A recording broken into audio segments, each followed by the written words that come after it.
This has to be one of the most common questions I get as a reseller. Do you think I should pick this up? What do you think this is worth? So that's why I want to make today's video on how to check comps as a reseller. Hi everyone, and welcome back to my YouTube channel. My name's Erlia, otherwise known as martziechic here on YouTube and across all my other platforms.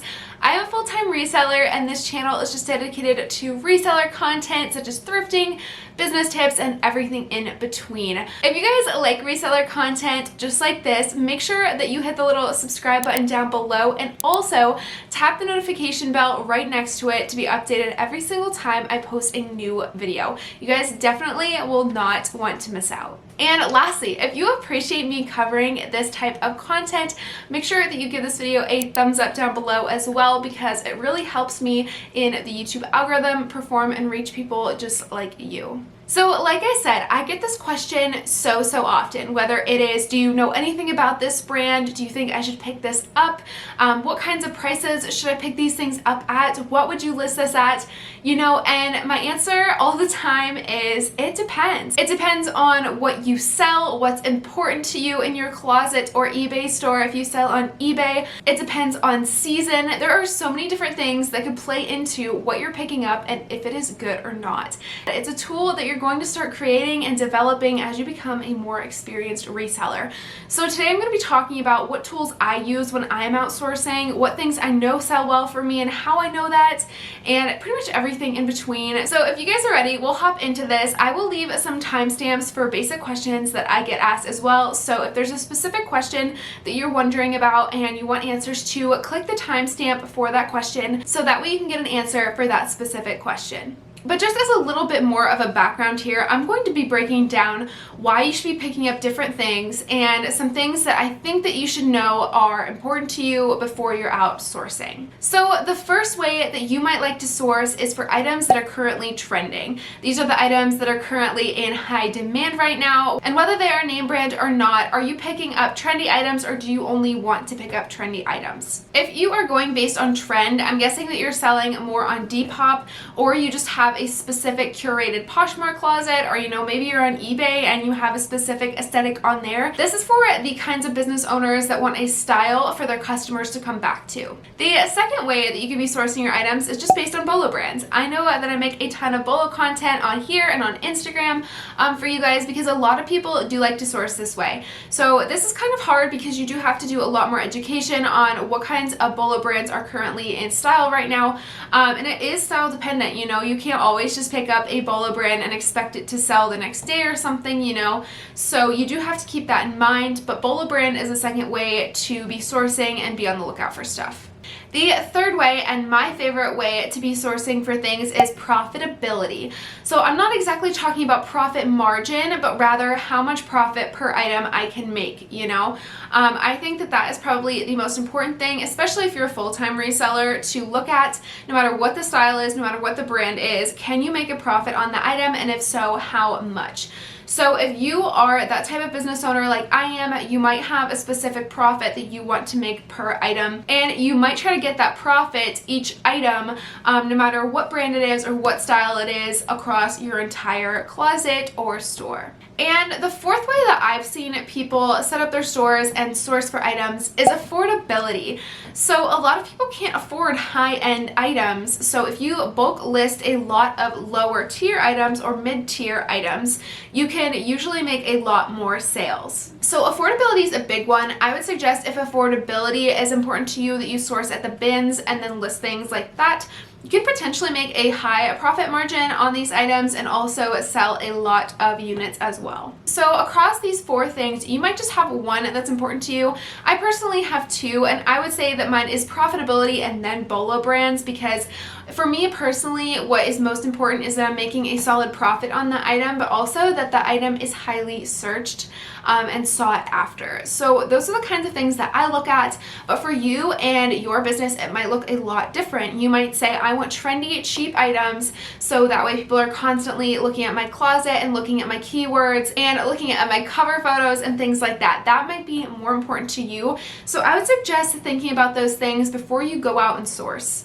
So this next question that I'm going to address is, do you think that this brand is going to do well for me?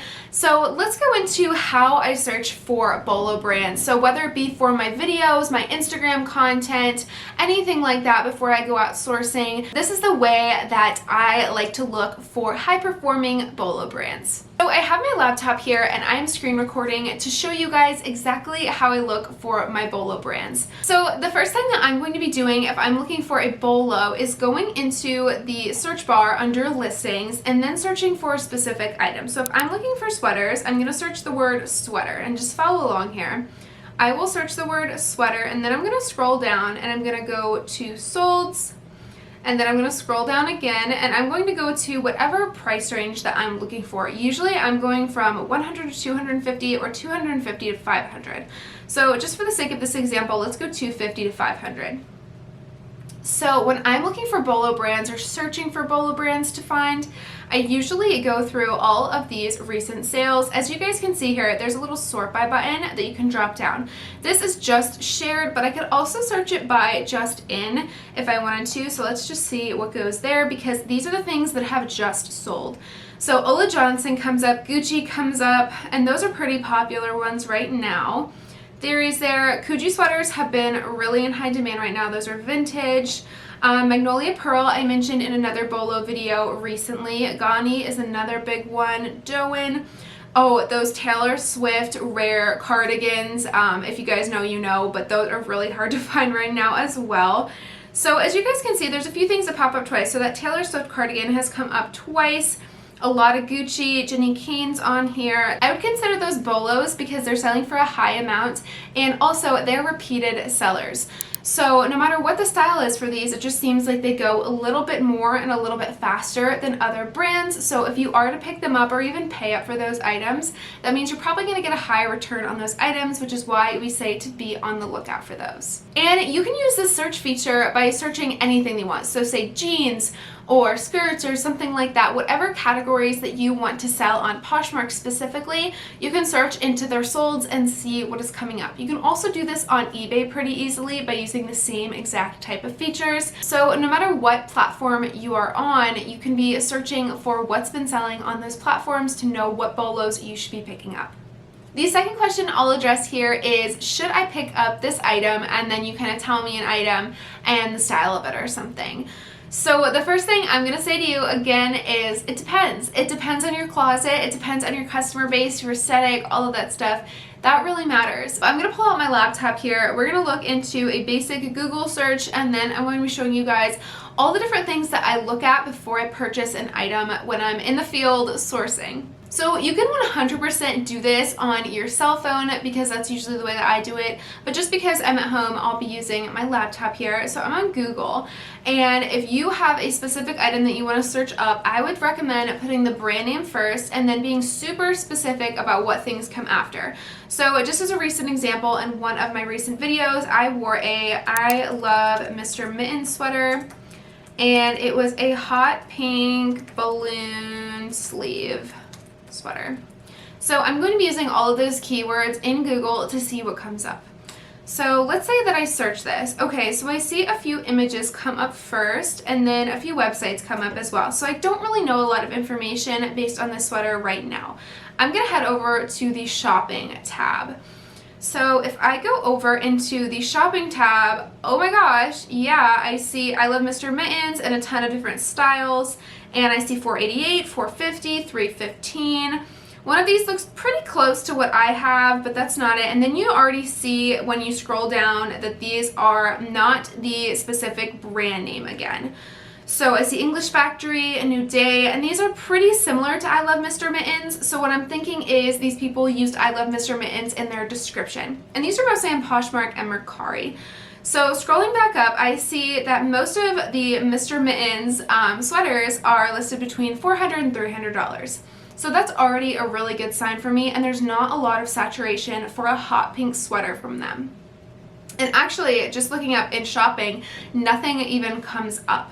So the next thing I'm going to look at is images. I'm going to see if there's any stock photos of any items like that and see what comes up. So as you guys can see in these photos, there are a ton of different sweaters, but there's no photos of the exact same one that I have currently. So I ended up picking up this item because I found that they were in high demand. There were only a few listed, and they were listed at a really high profit. And that is just the type of comp research that I would suggest for you guys. So you want to go into Google, search the brand name, search the specifics, see if there's anything currently that you can buy just like that to see if it's saturated or not.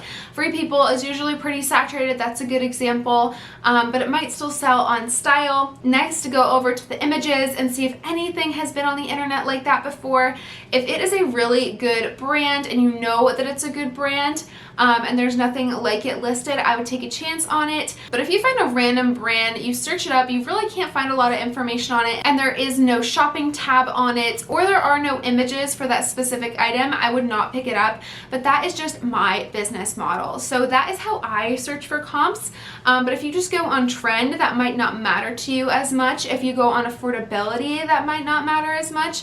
But just how I like to check for comps, that does matter for me. I would absolutely never go blindly on my own intuition based on an item. So if I know something sold for me a lot in the past for a high profit, I might already have a good idea of if the item's going to be good to sell or not. But let's just say I have a specific attraction to, Free People or something.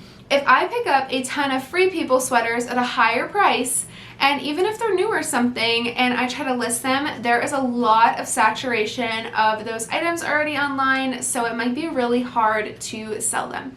That is just one good example. So don't just go blindly, whether that is, Free People, Urban Outfitters, or whether it's Ann Taylor or Talbot's or something. Like some brands are just super oversaturated because they manufacture a lot. So do keep that in mind when you are looking at comps as well. So let's go through the scenarios a little bit here. What's the best case scenario and what's the worst case scenario for an item? Best case scenario for me is that it's a highly profitable and highly sought after item. So that means it's going to sell fast and for a lot of money. But the next thing that might happen is that it's profitable, but it's in low demand. So even if this item is profitable, it also might be out of season, or it might just have a lot of results in search. I still might pick up the item depending on the profit. And basically what I mean by that is even if I've got to wait for a season on it, I'm comfortable doing that. And even if it does sit for a little bit longer than other items, as long as I'm making my profit on the item, I feel good about that choice. The next option that might happen, and this might be good for you bulk resellers, is if it's not as profitable, but it sells really fast. So a good example of this is the brand Spanx. If you find Spanx, they usually go for $40 to $50, and depending on how much you're paying up for them, that might not be a lot of money for you, but they do always sell fast and they sell consistently. So that's a good example of that.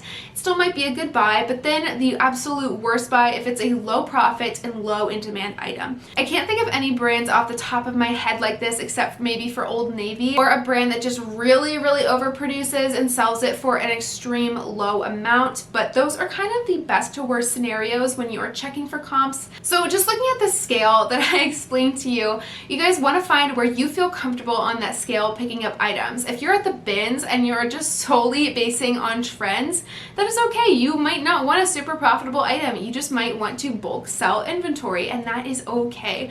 So make sure that you know what is good for your current business model and then source accordingly. And the last question I usually get is a follow-up question. It's like, okay, I've looked at comps, here they are, now what? And again, guys, I can't tell you what will be good for you and your business because mine's different. So I would suggest if you guys are feeling unsure about an item, the answer should always be no. And that's just one thing that I live by. If I'm unsure about something, the answer is always no. Because I feel like unless you can make a really confident decision on the item, unless you feel really confidently that you can sell that item, it might not be a good buy, and that's okay. And honestly, I have regretted things like this. I once found like a spell dress and it was an older tag, so I thought that, it was fake or something, and I left it there, and I realized it after the fact that that was a real authentic dress. So mistakes happen like that, but I would rather live with that regret rather than paying up for an item that's inauthentic or, you know, might not fit my business model or something like that. So that's just what I would suggest to you guys, but you guys can make your own decisions on that. That's just my personal opinion on it. But if you found this video helpful on checking comps, let me know down in the comments below, and give this video a thumbs up if you've enjoyed it, and I will see you guys in my next one. Bye!